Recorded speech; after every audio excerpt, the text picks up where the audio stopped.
Mana domlarni o'rtasida zaryadishga joy qo'yilgan.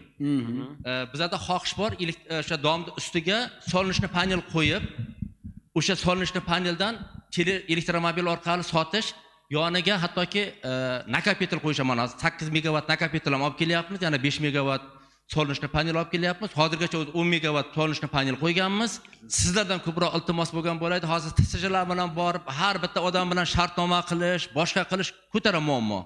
Bir qanaqadir qayergadir to'lovmi yoki bo'lmasa ishlab chiqayotgan tokimizda bir qismini o'sha domga berishnikini bir qanaqadir davlat tomonidan standart chiqarib beradigan bo'lsa, nafaqat mendan boshqalar ham bo'sh qilgan bo'laydi, ham tokchi nagruzkasi kamaygan bo'laydi, ham o'zimiz ishlab chiqqan tokni sotishda nisbatan boshqalarga nisbatan narx siyosati ham yengilroq bo'lgan bo'lardi. To'g'risini aytsam, sizga o'xshagan tadbirkor qidiruvdik. Respublikada juda ham ko'p. Hozirgi kunda Toshkent shahrida 10 mingta ko'p qavatli uy bor. Yangi qurilayotgan uylarning hammasiga talabimiz bor, quyosh panel qo'ydiryapmiz.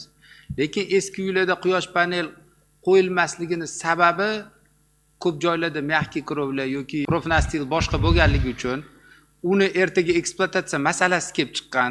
Agar ekspluatatsiyasi bilan oladigan bo'lsanglar, uni quyosh panelni ekspluatatsiya qilish kerak. Uni vaqtida tozalab turish kerak, qorin tozalash kerak. Agar shular bilan bo'ladigan bo'lsa, boshqaruv kompaniyalar orqali biz sizlarni hech qanaqa masalasiz biriktira olamiz. Aholining roziligi bilan bu amalga oshiriladi.